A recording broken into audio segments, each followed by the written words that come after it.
Amados hermanos, Dios los bendiga a cada uno de ustedes. Muy buenos días. Bienvenidos en esta oportunidad a nuestra mañana de devocional. Qué alegría poder seguir en medio de todas estas circunstancias, seguir abriendo la palabra de Dios, meditarla y sobre todo recibir palabra de Dios para cada uno de nosotros.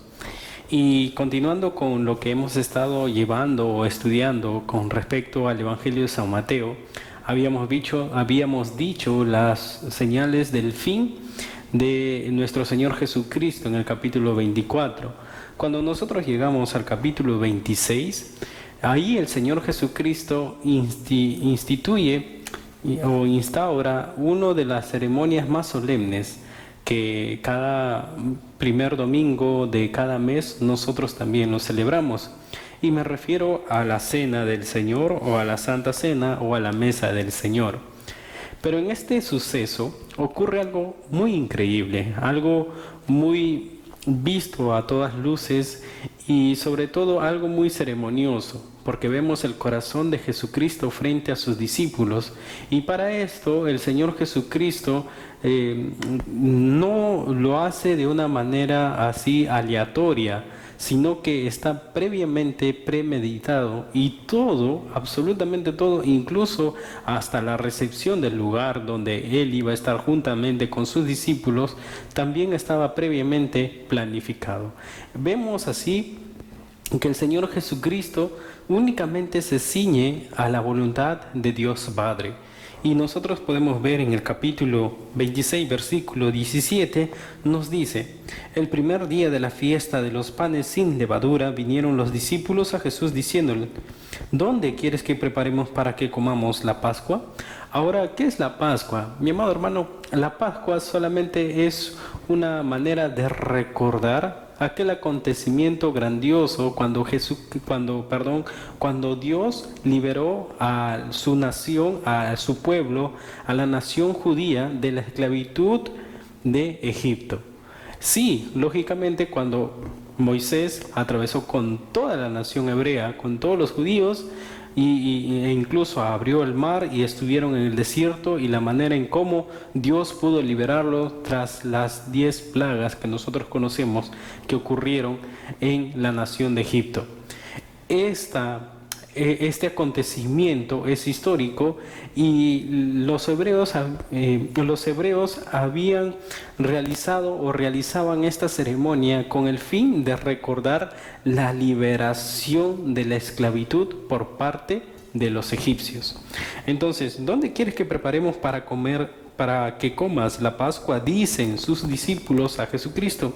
Y mire lo que dice el Señor Jesucristo. Dice en el verso 18: id a la ciudad a cierto hombre y decidle: el maestro dice, mi tiempo está cerca. En tu casa celebraré la Pascua con mis discípulos. Y los discípulos hicieron como Jesús les mandó y prepararon la Pascua. Y cuando llegó la noche se sentó la mesa con los 12. Mire, amado hermano, este lugar es conocido como el aposento alto, un lugar que el Señor Jesucristo simplemente les demanda a sus discípulos ir. Ahora, sus discípulos lógicamente ya habían estado aproximadamente 3 años con Jesucristo, y ellos sabían la autoridad que tenía Jesucristo. Y Jesucristo les dice: vayan a ese lugar y a ese hombre de ahí, díganle que el tiempo ya está cercano y que nos permita poder estar en ese lugar llamado el aposento alto. Los discípulos, sin lugar a dudas, empiezan y simplemente van y preparan todo lo necesario para la celebración de la Pascua. Ahora, mire ¿qué tal la autoridad de nuestro Señor Jesucristo? Hasta en estos pequeños detalles, el Señor Jesucristo tiene la autoridad, y todo está calculado, todo está planificado. El Señor Jesucristo no hace nada porque se le ocurre, no hace nada porque tal vez digamos así, necesita hacerlo, sino que previamente está todo planificado. Esto nos lleva a nosotros a que también podamos tener una planificación previa, pero según la voluntad de Dios. Jesucristo todo lo había premeditado. Cuando nosotros leemos a los inicios del capítulo 26, del versículo 1 al 5, los fariseos y los saduceos habían tramado prender al Señor Jesús. Sin embargo, ellos finalizan en el verso 5, decían: no durante la fiesta, para que no se haga alboroto en el pueblo. Ellos habían planificado atrapar, arrestar al Señor Jesucristo, pero miren, no durante la fiesta, para que no se haga alboroto. Es decir, los saduceos y los fariseos querían atrapar a Jesús, pero luego de pasado la Pascua. Pero el Señor Jesucristo, en los planes soberanos de Dios, debería necesariamente de ser entregado a los verdugos y ser clavado en el madero durante la Pascua.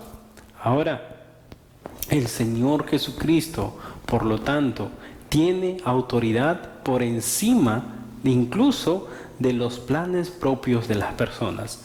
Así como los planes de los fariseos y los saduceos y los fariseos era prender a Jesús después de la Pascua, y si hubiese ocurrido así, no se hubiese cumplido con lo establecido por nuestro Señor Dios, y Jesucristo no hubiese sido el Cordero Pascual.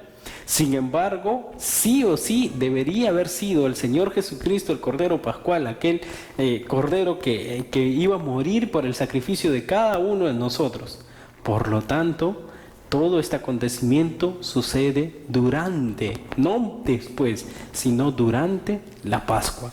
Y mire lo que dice: cuando llegó la noche, se sentó en la mesa con los 12, y mientras comían dijo: de cierto os digo que uno de vosotros me va a entregar.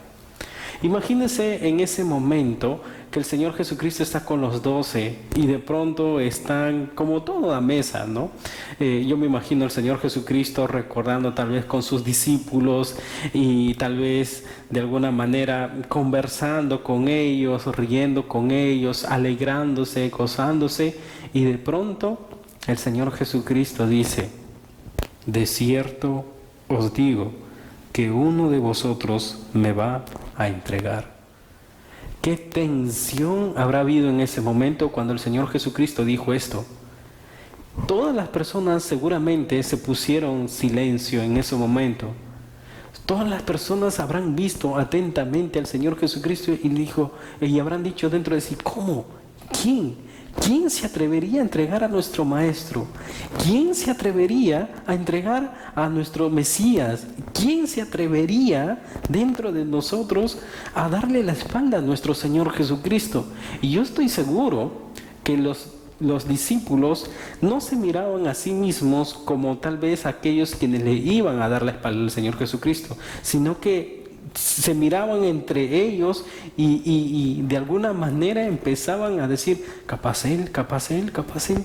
Y nunca, tal vez se hubieran visto ellos mismos como parte de aquellas personas quienes iban a abandonar a Jesús. Y en medio de esta tensión, en medio de este silencio que surgió luego de este comentario del Señor Jesucristo, el 22 nos dice: entristecidos en gran manera, comenzó cada uno de ellos a decirle: ¿soy yo, Señor? ¿Soy yo, Señor? Luego de este silencio, empezaron a decirle: Señor, ¿seré yo?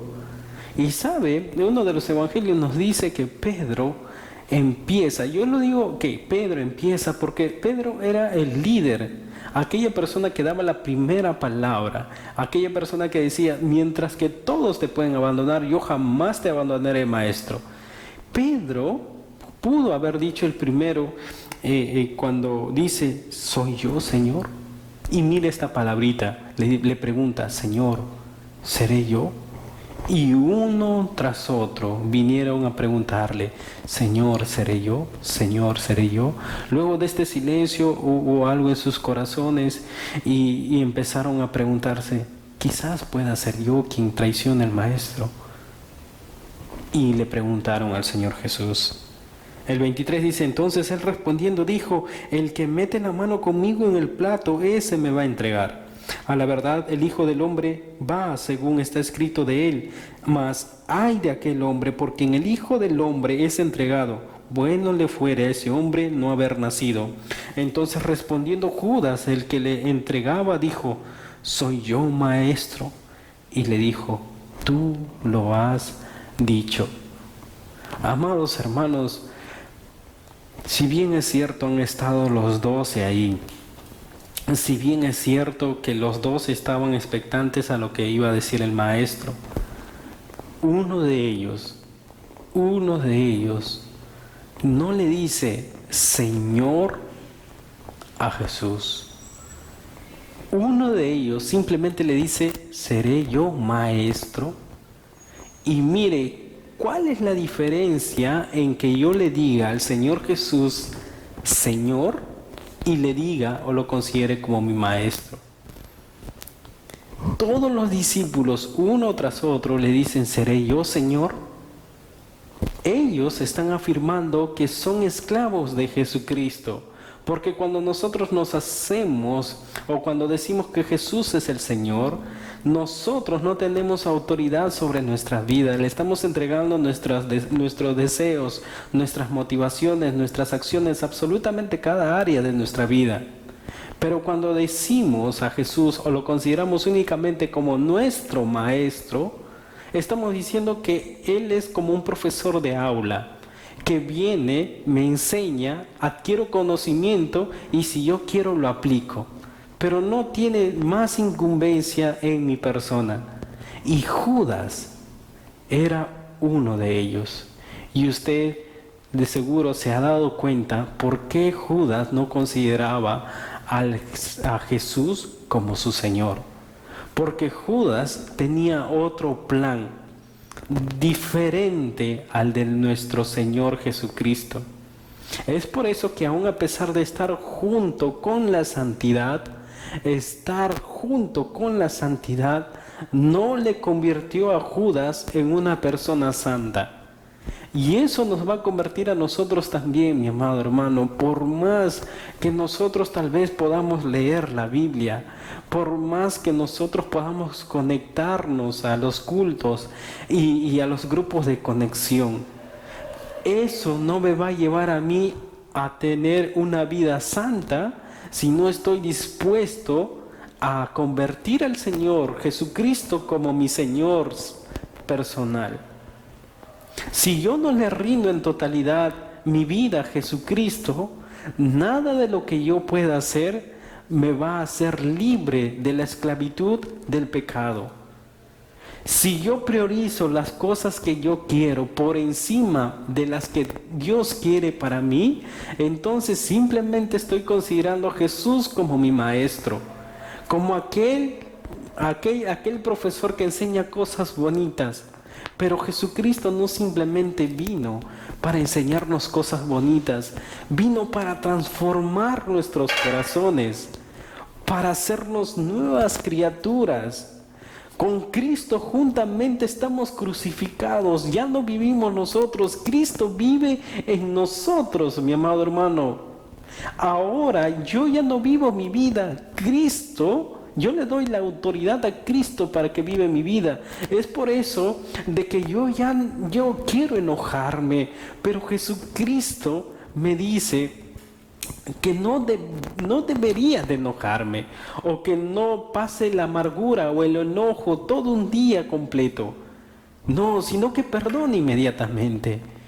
Es por eso que yo quiero guardar rencor en mi corazón por lo malo que hicieron contra mí. Pero Jesucristo me dice: hey, echa de tu corazón eso, porque eso yo no quiero para tu vida.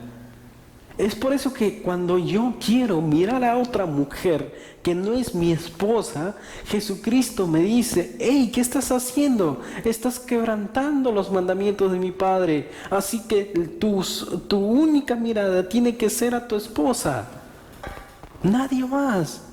Es por eso que cuando una mujer quiere faltar el respeto a su esposo o no quiere someterse a su esposo, entonces como Jesucristo tiene autoridad en esa mujer, le dice: amada hija, Quita eso de tu corazón, porque yo he establecido de que seas tú sujeta a tu esposo.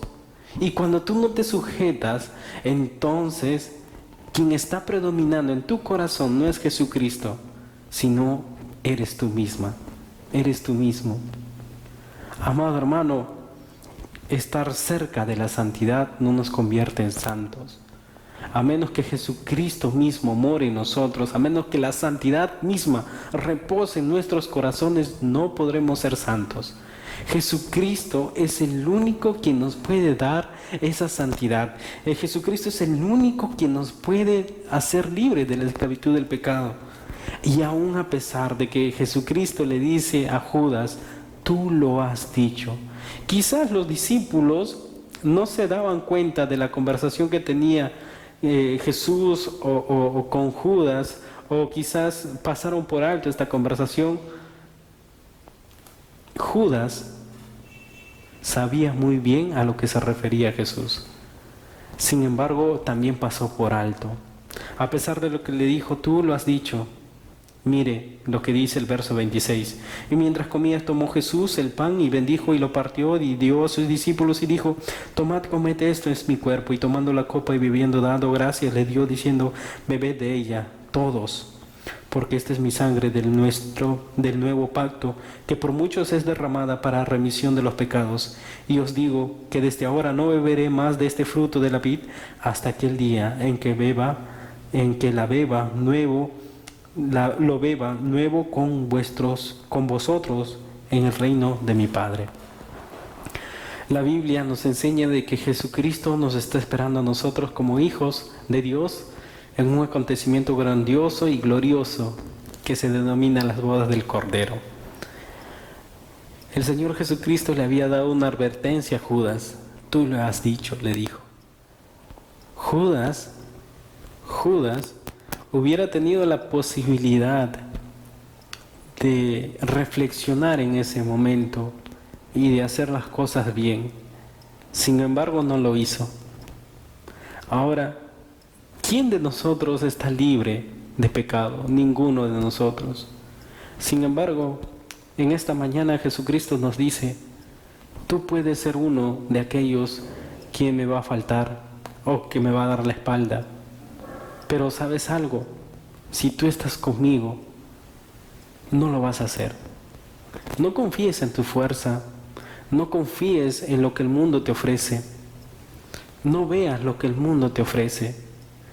Mírame a mí, te dice Jesucristo. Yo morí por ti en la cruz del Calvario. Yo morí por tus pecados. Y fíjate, si Jesucristo empieza a dominar nuestro corazón y nuestra vida, qué felicidad habría en nosotros, qué maravillosa felicidad habría en nosotros. Pero la pregunta aquí, mi amado hermano, con todo el corazón y con mucho amor es, ¿Jesucristo está gobernando su vida? ¿Quién es Jesús para usted? ¿Su maestro simplemente o su Señor?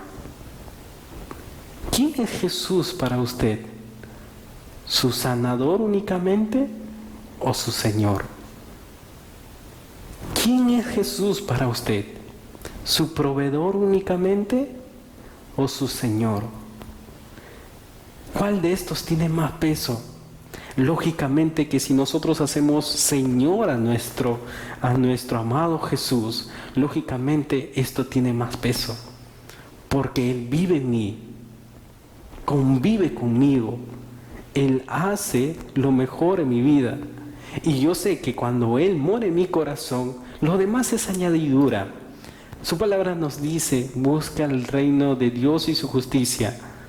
Y todo lo demás vendrá por añadidura. El sustento, la salud, las bendiciones, las riquezas, la felicidad, todo vendrá por añadidura. Pero no busque lo que Jesucristo le ofrece simplemente, o lo que Jesucristo puede darle. Busque a Jesucristo, haga de Jesucristo su Señor, viva para Él y ¿sabe qué? Muera por Él y muera en Él. Qué precioso es saber, qué precioso es reconocer que nosotros tenemos esperanza. Si tal vez está pasando por algún tipo de enfermedad, ánimo, mi amada hermana, agradezca a Dios, porque pase lo que pase, Dios tiene el control de cada situación. Si tal vez está ocurriendo algo en su familia, agradezca a Dios, porque esto le está acercando más a Él. Agradezca a Dios porque esto le lleva a depender más de Jesucristo, porque nosotros no podemos hacer nada. Jesucristo sí lo puede hacer todo. Sometámonos entonces a la voluntad de nuestro Dios. Qué precioso es meditar en su palabra. Oremos. Señor, te agradecemos en esta mañana por tu presencia en nuestras vidas. Gracias por amarnos. Gracias por hacernos reflexionar, Señor, cómo te consideramos a ti. Y anhelo con todo el corazón que tú puedas ser mi Señor todos los días. Y no solamente verte como mi maestro, como mi sustentador, como mi proveedor, como mi sanador, Señor. Quiero que tú seas mi Señor todos los días y que tú tengas absoluta autoridad en mis pensamientos, en mis obras y en mis acciones. Y que cada momento, Señor, nos guíes a cada uno a hacer tu preciosa voluntad. Líbranos, Señor Padre Santo, de simplemente buscarte a ti por lo que tú nos puedes ofrecer. Señor, te lo pedimos, por favor, en el nombre de Jesús. Amén. Amén. Bendiciones, amados hermanos.